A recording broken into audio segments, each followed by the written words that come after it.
Muso payg'ambar onalari o'tgan ekan.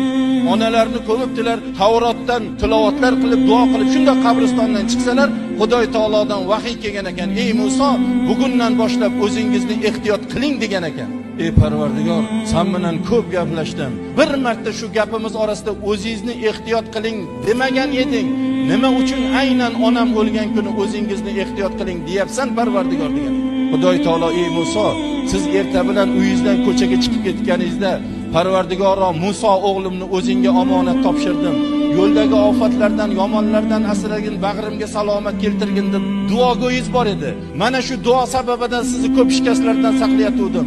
Bugundan boshlab o'zingizni ehtiyot qiling deb ogohlantiryapman degan ekan. Ilohiy kitoblardan Tavrotni qo'llariga qabul qilgan zot onani duosiga muhtoj ekan. Sizni bizlar kimmiz endi payg'ambarning oldida?